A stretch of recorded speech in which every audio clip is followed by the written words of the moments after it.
I'm Father Scott Vanderveer, and this is Profiles of Endurance. I had a tremendous opportunity to travel to India back in 2019 with Father Brian Slezak, a priest friend of mine. The trip was organized in part by Mathew Jacob, a 31-year-old seminarian studying to be a priest, who we had met a few years before when he was a computer engineer working here in the Albany area.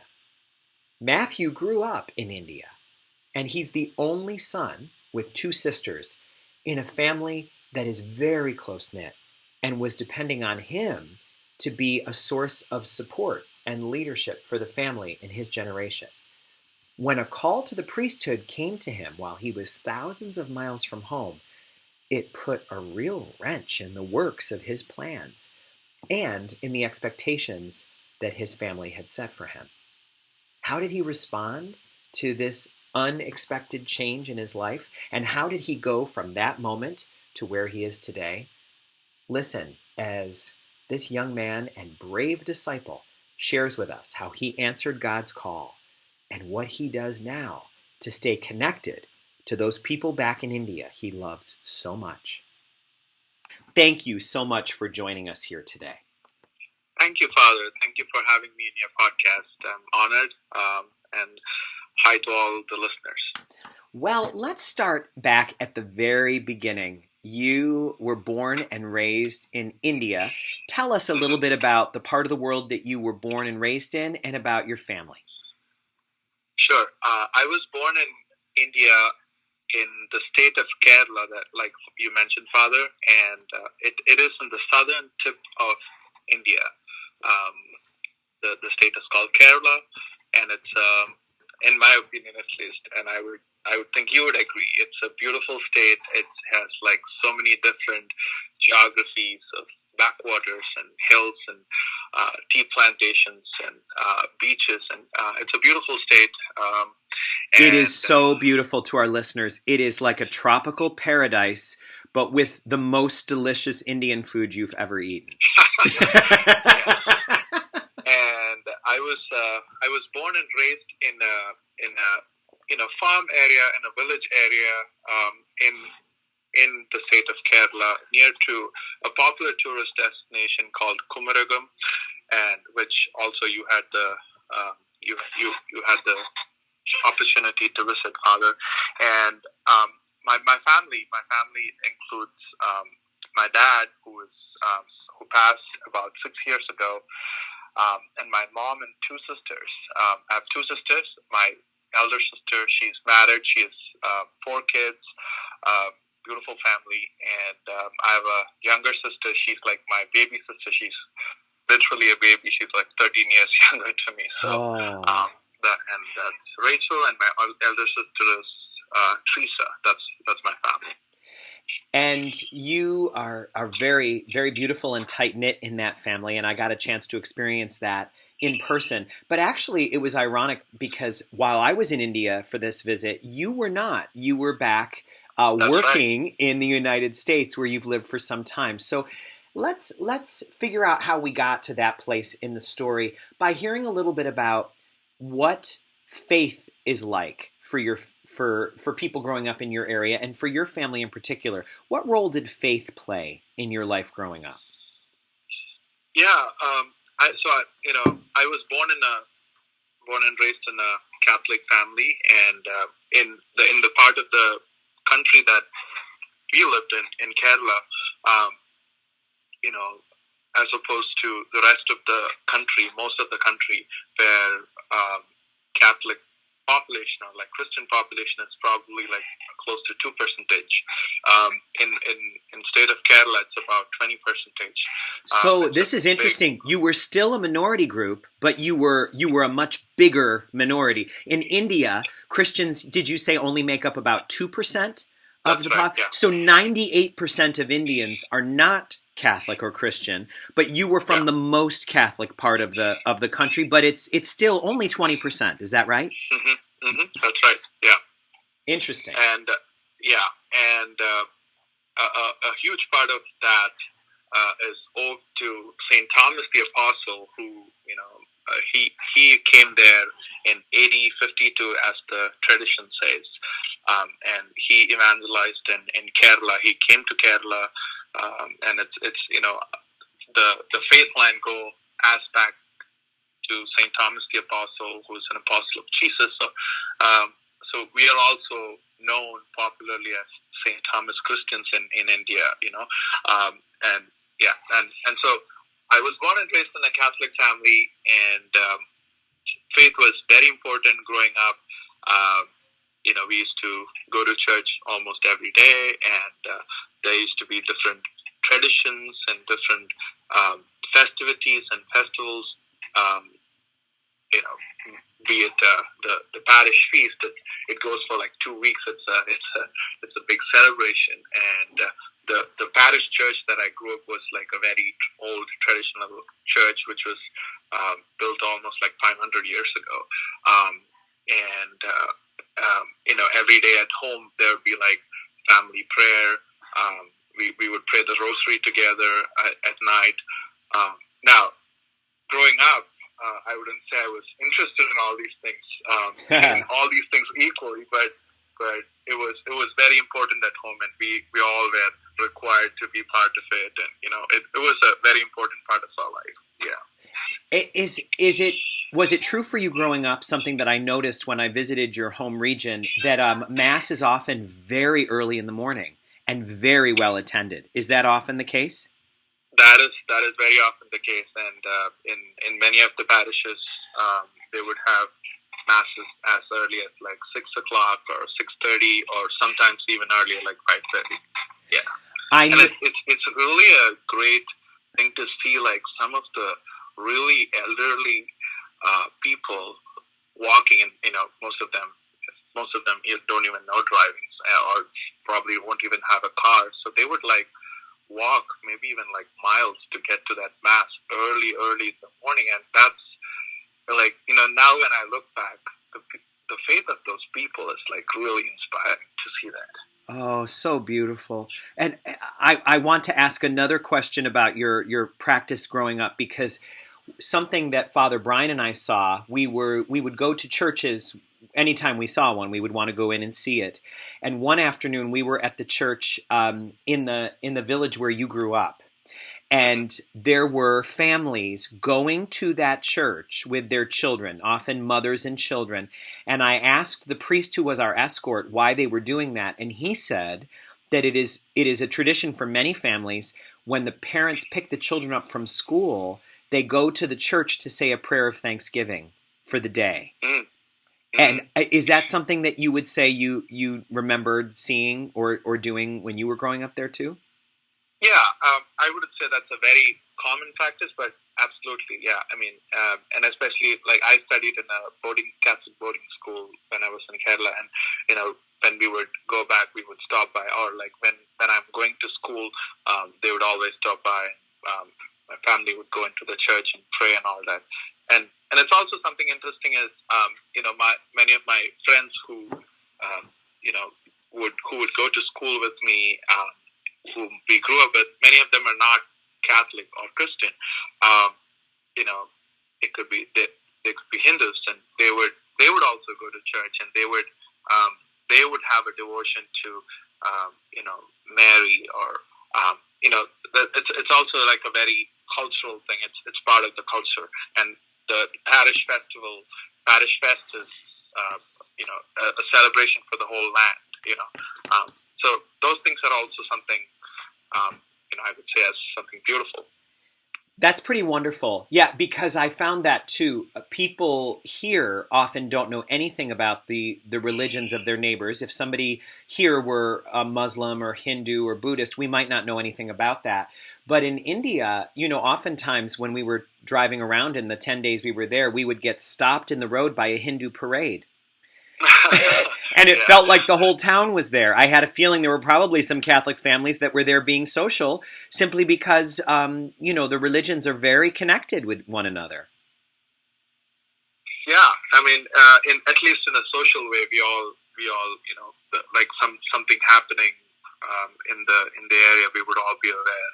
Not that it is part of our faith or like religion or like any sort of devotion, but in a very social, um, human relationship sense, it was a beautiful practice, I would say. You might share the celebration even if you don't share the faith. Right. Yeah, that's a pretty beautiful thing. Now, Mathew, one of the things that our listeners often think about in our culture is when they're little kids, they'll be asked, "What do you want to be when you grow up?"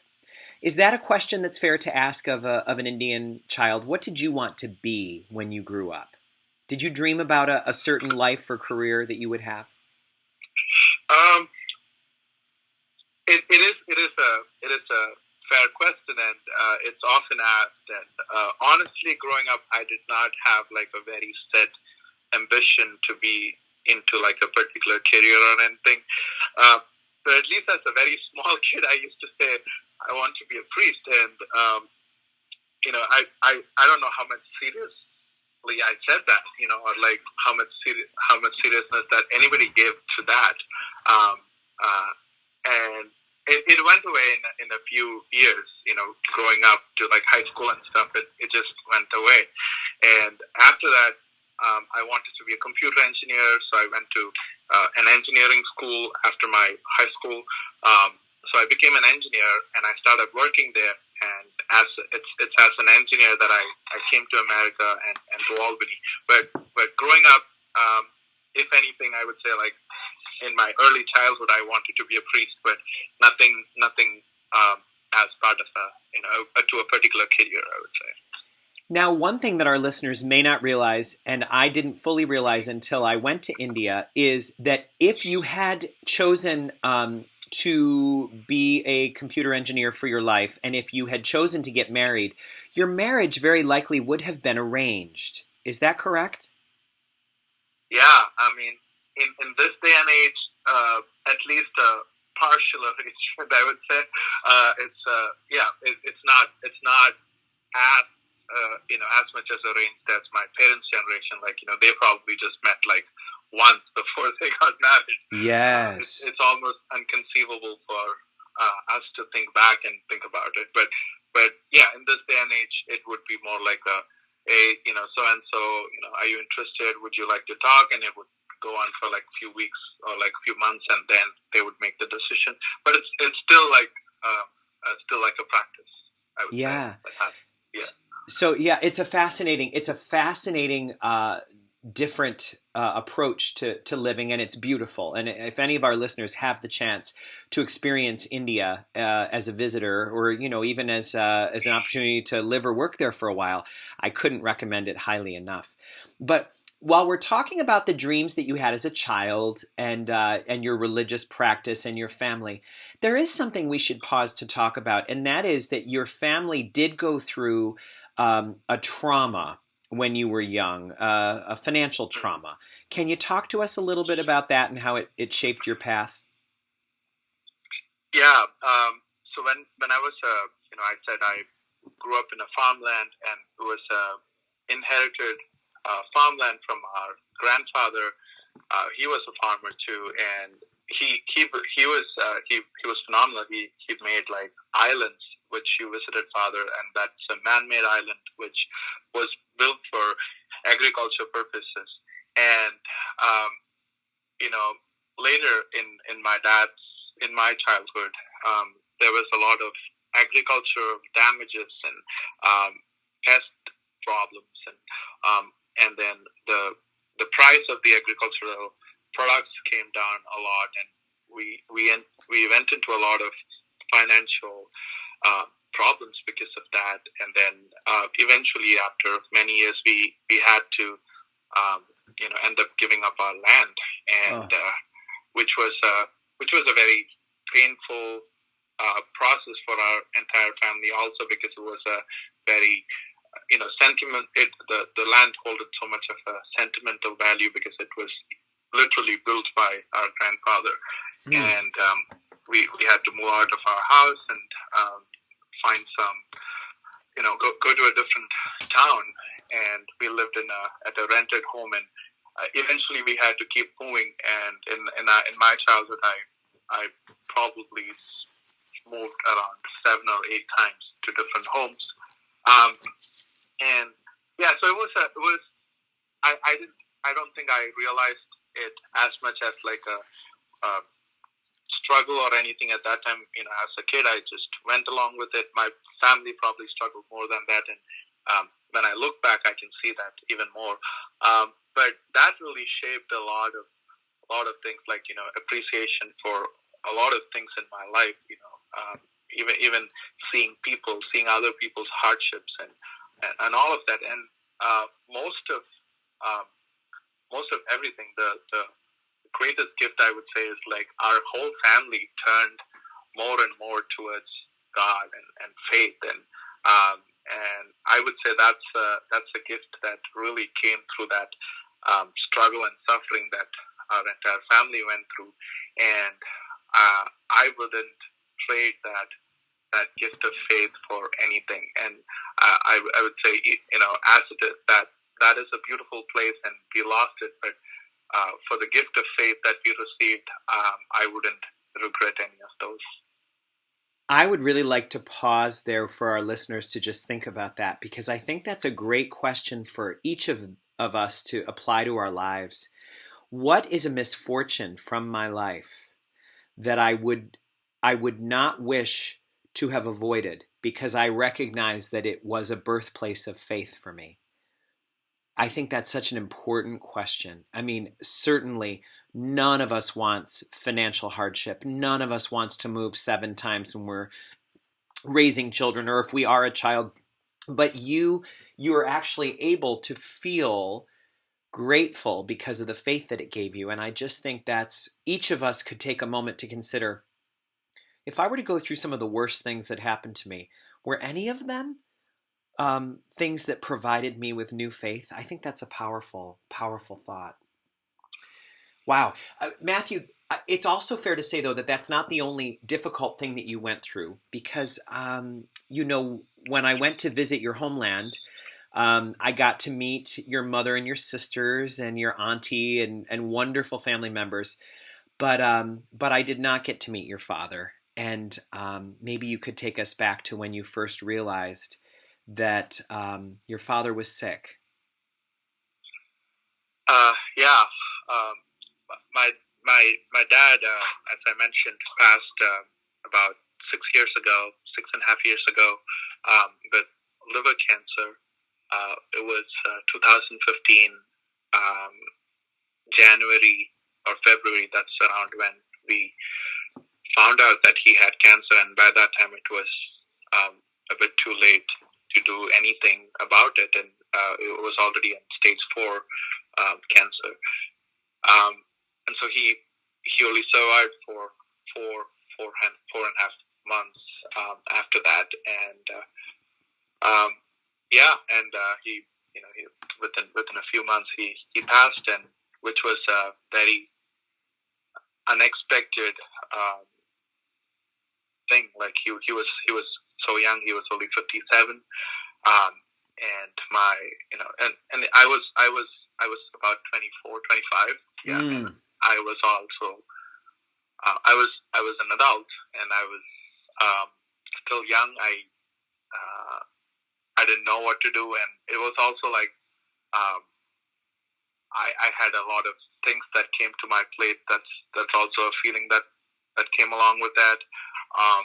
Being the son, being the son of the family, and yeah. So with a lot of that, it was mixed feelings, and like I was broken with sadness and all that, but at the same time, I also had to be the responsible person. I had to be support my mom and my sisters emotionally and financially. So it was a lot of feelings and figuring out and a lot of things at that time. Your degree was already completed, yes? So you were a computer engineer at this point? Yes, and I just started working, yeah. So like a year or so into it. So the pressure now has shifted, because when you were, before your father got sick, what would the expectations have been on a young Indian male going out, starting his career? What would the expectations have been for your connection to your family? I mean, it is the Indian in the Indian culture, the male children are usually responsible for taking care of their family. Even when their parents are alive and all that. And but if your parents are alive, they are also there to support, and they are also capable of able to run a lot of things. So, but a later point when they're not there, it is even more of a expectation, right? So, Oh, yeah. so yes, you already knew as a young Indian, as the only son of the family, that you would have a lot of responsibility as you took care of the generation above you. But when your father died, that made it all the more important. So when did the decision come that you would go to America? What prompted the decision for you to come to the United States? Yeah. So right after my dad's death, within a few months, I got this opportunity to come to America from the same company that I was working with, and to come and work here in the United States in Schenectady at the GE plant. So it's for somebody in India, it's an amazing, great opportunity. But at the same time, it's also a situation when my dad just passed away, and to go away from my family was definitely a difficult thing.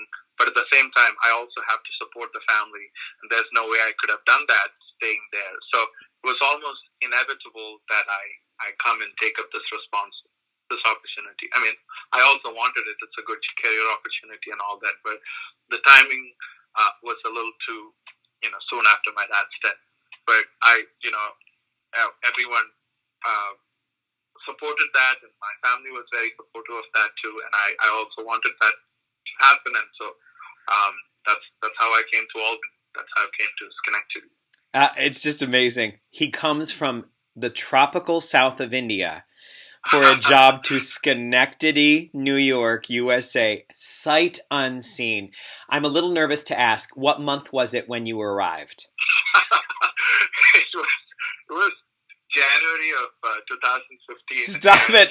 Listeners, are you catching this? And it was, they said it was the worst winter in like 20 years. Mathew Jacob, I can't believe it. I mean, yes, just that alone. There's a reason why we call this Profiles of Endurance, Mathew. That is and I'm just realizing you're coming with all the culture shock, with all of the weather differences, with the recent grief of your father, and also all the missing of the Indian comforts. There's such a difference in culture. How did you handle those first months in America in the winter?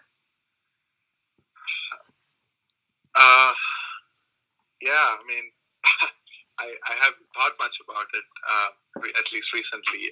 But I remember being in an apartment in Schenectady, and the only thing that I did at that time, I didn't have a car at that time. Obviously, I just came, and for the first 6 months or so, I would literally take a cab to go to work and come back. That's all I did.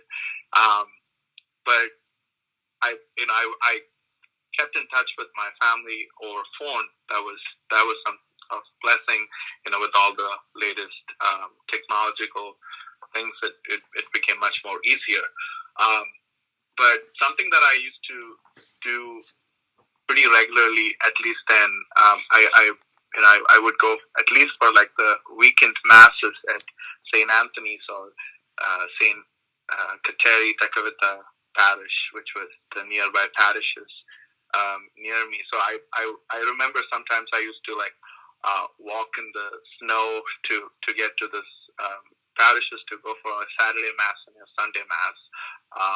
and some of the very kind parishioners would see me walking, and they would offer me ride back, and all that. It was like beautiful time. It was also a beautiful time of building relationships here and all that. So then getting to know people, getting to know the priests, and just that ability to go to church, all of that really held me.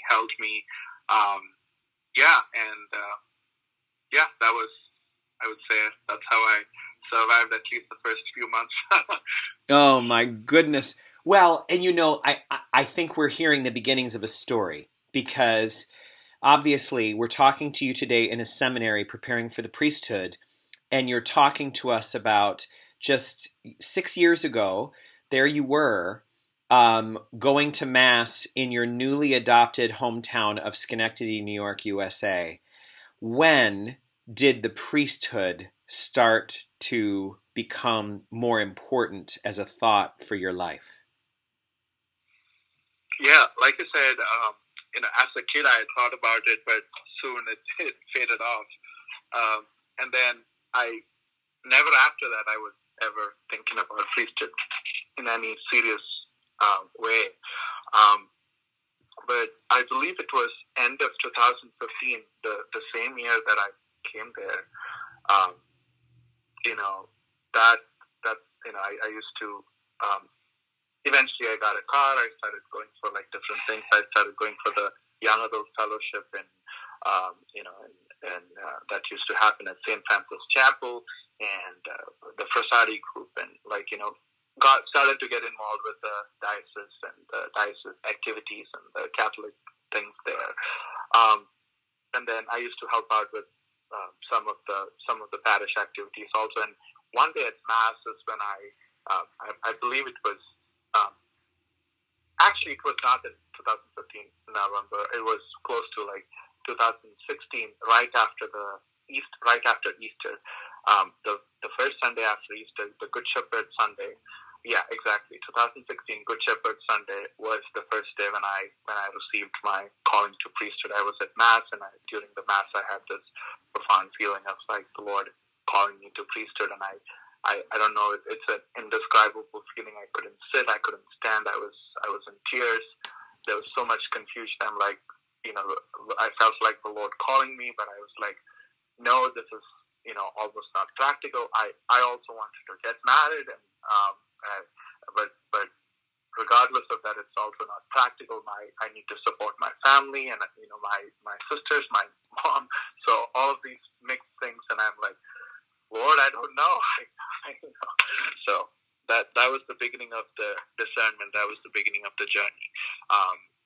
Yeah. Matthew, first of all, I'm talking to Matthew. I know a gospel by that name where there are some fishermen who are in the middle of their work, and they are in the middle of washing their nets, and a stranger comes up and says, "Follow me." It sounds to me like it's just as improbable, and in truth, you were sitting, you were a nice young man going to church. Probably, that was a good place even to meet a nice young Catholic woman if, you're interested in marriage. But there, right. You got a call. And it's a remarkable story. I think priests really enjoy sharing their story of how they were called, but mine is beautiful, but not so dramatic. You felt it in your body even. Yeah. It was really an experience that I often go to. We just had a retreat, and it was beautiful to go back and reflect on it. And yeah. What did you do next? Kindness. What do you do with an experience like that? What was the next step? I had no idea what to do. I found a couple of priests that I could talk to, including the vocations director of Albany and Father Anthony. And I spoke to them. I'm this is how I feel, and they're like, yeah, this is normal, this is common. I'm like, oh, okay, okay, and it calmed me down a little bit, and I'm like, okay, this is normal, I just the fact that I talked about all of these things relieved me. There were a couple of friends who really accompanied me at that time, so having conversations with them at that time Obviously, I didn't tell this to my family immediately because I didn't know how they would take it. I wasn't even sure if this is even a reality. Like I'm going to do this. Yeah. So there was a lot of moving pieces at that time. So unbelievable. But it sounds to me this I think is the time that we met, because as a priest of the Diocese of Albany, one of the ministries that I try to participate in is to support seminarians who are becoming priests, and also others who are discerning that, who are not yet ready to go to the seminary but are thinking seriously about it.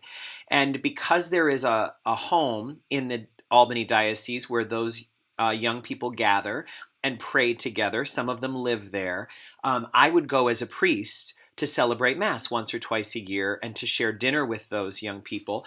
And Matthew, that's where we met. That was one of those times I came to celebrate Mass, and I met you, and I thought, who is this young man from India? This is a fascinating story. And I got to hear a little bit of your story, never realizing that we would become important parts of each other's lives and that you would make it possible for me to visit what is my new adopted homeland that I love.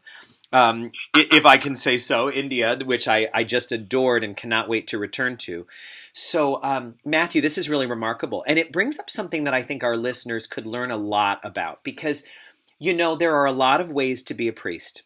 The kind of priest that we probably think of first is parish priest. The priest who works at our parish, who is the pastor of our church, and the people who are most likely in those roles, the priests who do that are usually diocesan priests, like I am.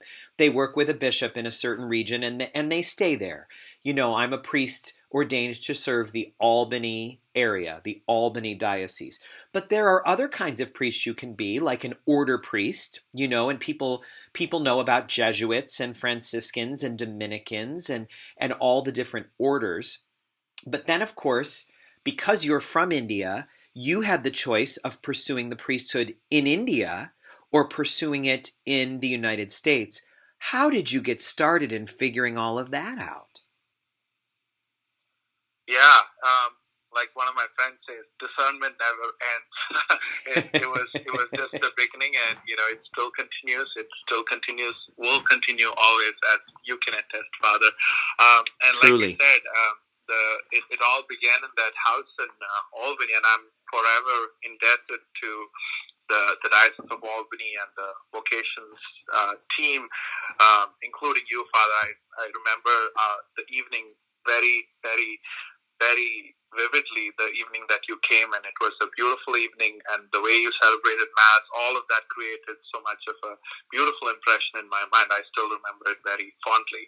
Thank you. And that place really helped me discern the regular conversations with the vocations director and my spiritual director, who is Father Brian, who went with you to India.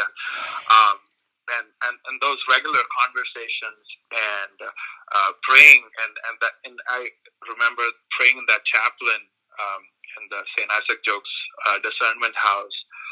All of that led me to more of a clarity that the Lord is calling me to work particularly with young people, and that's when I considered a vocation with the Jesus Youth Movement, which I was already part of and familiar with from India. And it's a movement, like Father mentioned, started in India, now spread in about 35 countries, primarily working in the evangelization and formation of young people.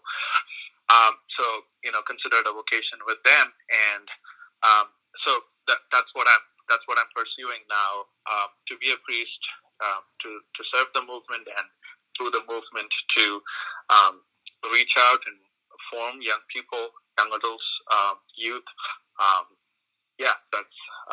That's where I feel the Lord is calling me, and that's a desire the Lord has put in my heart.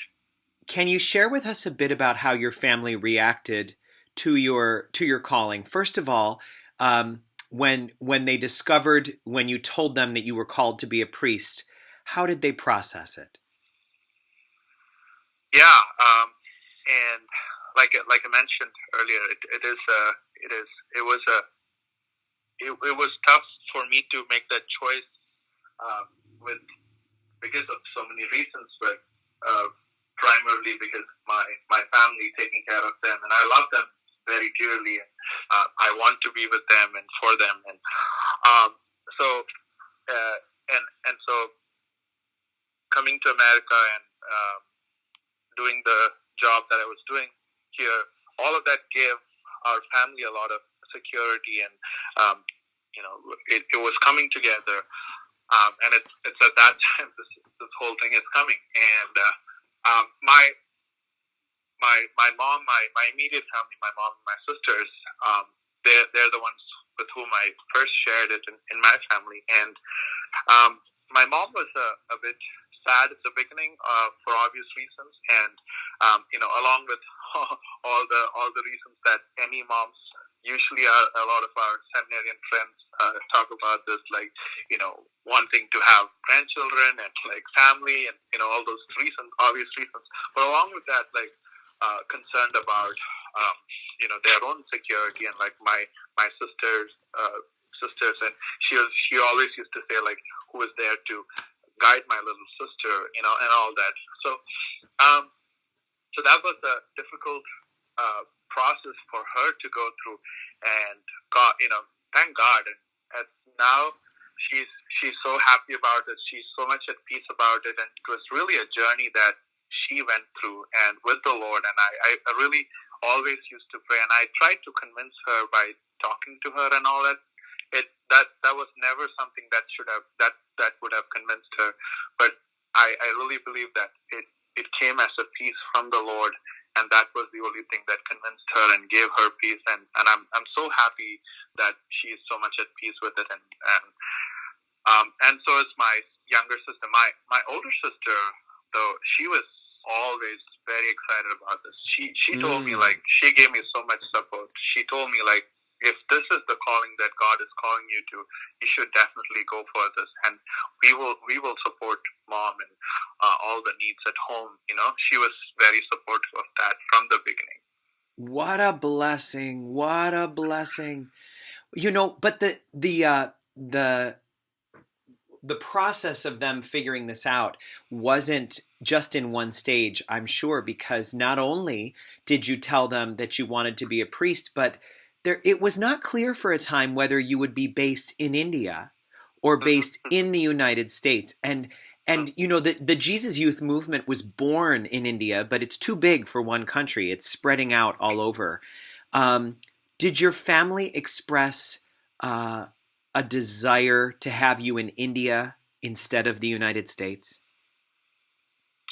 No, not really. I think they were open to, at that point they were open to wherever the Lord was calling me to, and to be there wherever I was supposed to be, as God's will. In fact, in the beginning, at least, I was planning to go back to India. That was one of my initial plans, and but the Lord plan was otherwise, and He made it clear for me, and He made that desire deeper in my heart, and it was another set of discernment along, and through that it was clear that He's calling me to serve in America, and hence I stayed, and by that time, and it was more recent towards joining seminary, within like 1 year of joining seminary. So by that time they were very much open towards anywhere the Lord was calling me to. Wow. Now, and I also took about 2-3 years to in this discernment also, which also helped me continue my work and save up some money to support my family. So that was also a blessing. I could work for a few more years and save up some, so that my family is able to live off of that at this point. Yes, you really did have a good career. It wasn't a long career, but it was good, and it contributed greatly. And we're so lucky. Although it's unlikely you'll ever live in the Albany area again, we definitely think of you often, Matthew, and are grateful that you walked among us. Your footprints remain here, and we're grateful for them. One of the things, Matthew, that you and I have talked about is it is a very unusual experience to feel as though you have two homelands. I know some of our listeners know that feeling. They have they have immigrated from one place to another. But you've told me that when you're in India, there's a part of you that misses America, and when you're in America, there's always a part of you missing India. Can you talk a bit about that? What is it like? Does it feel like you have two homes? Does that mean you have no home? What does it do? That's an interesting question, and I don't know. I feel like home is very much where the heart is, and heart is very much where the people you love are. So, and even when I left India and when I came here, a lot of people used to always ask me, like, what do you miss the most about India and all that? And obviously, I missed, the culture, the things there, the land that I grew up, and the food there, all of that, sure. But the thing that I missed the most was the people, right? Obviously, and the Yes. relationships and the love and the warmth. And well, what I realized that was interestingly one of the points that really hit me was when I left Albany. I was so sad, and I'm like, I've been here only for like 5 or 6 years or 5 years, and it really felt like home to leave Albany, even if I'm still in America. It's quite far away place, and I think it has to do a lot with the people that you love and the relationship that you build, and I felt that, and I think the same way. Even when I go to India, and when I go to India at this point, I know it's for a vacation or like a shorter time, and I'm coming back. And if for some reason I leave here, I'm sure I will feel the same way. So I think it has to do a lot with the relationships and the friendships and that I make. Yeah. Well, on behalf of all of your friends, myself included, we're grateful. We're grateful that you came. We're grateful. Mathew, a couple more questions for you, please. I'm curious. In the long journey to priesthood, we always add a phrase onto whenever we talk about our plans. We always add a phrase, God willing. We put a comma after when people will say, when are you going to be a priest? And you might say, next year, God willing, or in 5 years. At this rate, God willing, Mathew, if the things continue the way they're going, when will you be ordained a priest? God willing, it would be in about 4.5 to 5 years. So, Mathew, we've heard your story. We know that this call came Good Shepherd Sunday in 2016. So if this is 4.5 to 5 years, we're talking it may be 2026, somewhere around there, which means that it might be 10 years between the time that you were called and the time that, God willing, you are ordained. How do you stay focused when the journey is so long? Yeah, it's I don't know where I heard it or where it's something that I constantly go back to when I think about the long journey. Is like God desires my happiness and my joy and all that He desires for me at this moment, right now. It is not something that it's not like a one point that we're going to get it, right? Like maybe I read it somewhere, maybe some spiritual fathers told this to me, but I did not make this up. I'm not that good. But it's a beautiful thing that I always try to remember, go back to, because remembering to know the Lord and love the Lord and receive the Lord's blessing at this moment right now, and to cherish each moment, and at some point you would get to ordination, and that's a great point to celebrate and rejoice, God willing, and we'll get there one. I admire your fortitude, and as somebody who also was called and had to persevere, I recognize the beauty of what you're saying and the day to day endurance that's needed. So it's really beautiful.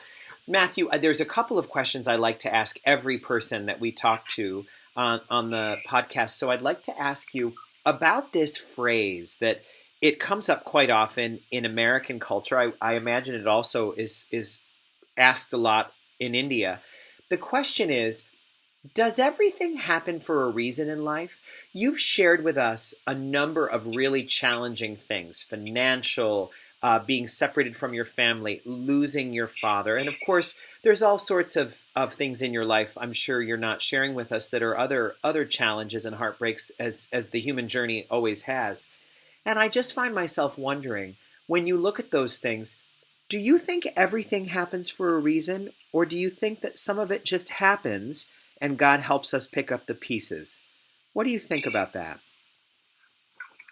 Yeah, I'm no, great philosopher or theologian to answer that question in a universal manner. But something that I a Bible verse that is so close to my heart is Romans 8:28. For those who love God and those who are called according to His purpose, God will make everything for our good. And obviously in this complex world of where God has created all of us with free will, there's so much complexities. Like, people can do whatever they want out of their free will, and there's evil there. There's goodness, there's evil, and we cannot always point to a particular source to all the things that happens in our life or anybody's life or in the world. But one thing that I very firmly believe is, if all of us bring all that is happening in our life to the Lord, He will make it for something good. And whether that happened for a particular reason or because of a particular reason, I'm sure that the Lord will make it for something beautiful. Such a beautiful go-to scripture. All things will be brought together for good. I love it. I love it. Matthew, you've gone through a lot of times that you've needed to endure. You needed to endure the 10 years from the calling of your heart to the priesthood till God willing your ordination. You've endured separation from family. You endured the winter when you arrived. That was the worst winter, they said, in years in Albany, New York. What do you think, as you look back over your life, what is the key to practicing the virtue of endurance? I think this, again, I heard somewhere, as they say, this also will pass. And especially in hard times, it's a beautiful thing to remember. And I think it's Saint Ignatius of Loyola who said in his discernment rules, like, all these time of desolation is not gonna stay for long, and expect the consolation to come soon. And I think that's a beautiful thing to remember. When I look back at it, it is always easy to remember that when we look back at things, like when we look back at any of our hardships that we have gone through, it's really easy to remember that, and I can see that in all the things that I have gone through, and all of us have gone through. We could see that, like my dad's death, or like the hard times of financial crisis, or even the long wait that I had to wait before joining the seminary. And in all of that, there was something really beautiful. When I look back now, I'm able to support my family. And there's, even when my dad died, one of the things that always came to my mind was, like St. Therese used to say, I'm going to do even greater things from heaven. I can really see that with my dad. Even his presence with me, even in a faraway land, which I wouldn't have been able to experience, even if my dad was alive in India. I'm able to experience his presence in a very deep and spiritual, beautiful way. So and in all of this, there is a silver lining which we can see, and the Lord will help us to see. And yeah, just that remembering that this shall also pass is a great way to endure through the difficulties, I believe. I absolutely agree. And when my favorite person in my life was my grandmother, my babci, my Polish grandmother, who died when she was 96 in 2004. I was 29 at the time, and my students. I was teaching in Boston, and my students really wanted to comfort me. They knew that this was a big loss in my life, and one of them just very simply said, "Mr. V, this too shall pass." Who knows where she heard it? It was the most comforting thing I heard. It's so interesting that in all of the people said beautiful things, but the thing that comforted my soul the most was knowing that this too shall pass. And it might be fair to say that a lot of us have been living as though coronavirus would never end. And even though we are in the middle of the desolation of it, it will pass. It will. It will. It will. It will. So I can't tell you how much strength I take from hearing you say that. That's really beautiful. My last question for you, really, really a question that I think is so appropriate for all of us right now as we're wondering, when will this end? The coronavirus will eventually pass. What are your dreams for what life will be like afterwards? What are the lessons you hope we'll learn, or the shifts that will happen after getting through coronavirus? Well, for me, I'm a very people person. I love spending time with people. I cherish my friendships. One of our meetings where did not happen in the beginning of the pandemic when we had planned to meet. Very dear friendships and meetings, which hasn't happened, is the great hope that I'm looking forward to. Spending time with the people that I love and would love to spend time with. And it's really it really helps me a lot in all the aspects of my life. So that is definitely something that I'm looking forward to on a personal basis, and I'm also hoping to make a visit to India, God willing, sometime. Those are my personal hopes, and for the world, I really see, in the middle of all these hard things of deaths and separation with people they love, and all of us love. I was just talking to one of our housekeeping staff. She lost her son, and it's a really hard time. And but also there's been also a lot of beautiful things that happen in the world where people have been at home spending more quality time with their family, and focusing on more important things in life than just living a busy life. And I hope that continues to happen in the world, and people will be more considerate of other humans and love others more deeply and consciously. Yes. And that's Yes, I love your vision. I love it. I love it. I love it. And I think, the time has come for us to take just a moment and reflect a little bit on some of what you've shared with us, Mathew. And I'd like to just invite our listeners to join with me in just a bit of a contemplative pause, just a stance of savoring for a moment.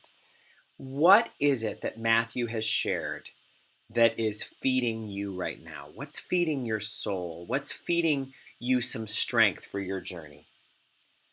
Are you considering the role that hardship has played in his life in birthing his faith, when he said, "I am grateful that this bad experience happened to me because the faith that I gained from it has been so valuable"? Have you considered, as he shared his story from Good Shepherd Sunday back in 2016, when has God called you? When were you called by God to something that was just for you to do? What is that story from your own life?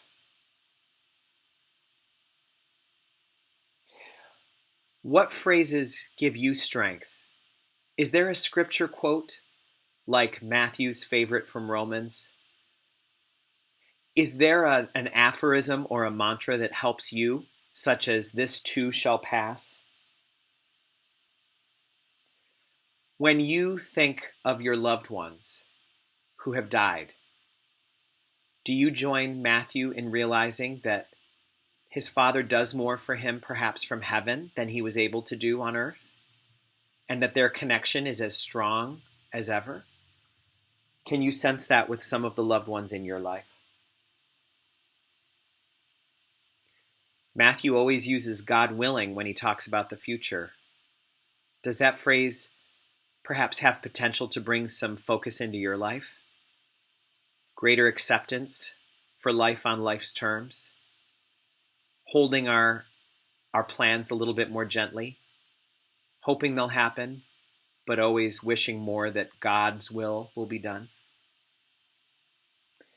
Matthew, I gained so much from this conversation, and I know our listeners did too. And like any good seminarian, we are now at the point in the day where you have to go off to evening prayer, which is a something that always happens in the seminary, and your attendance is needed. So we thank you so much for joining us and for sharing your story with us. Thank you so much for this time. Thank you so much, Father. I'm very honored to be part of this, and I pray for all your listeners. Thank you. We appreciate those prayers, and may God bless all of you out there listening. Peace be with you all.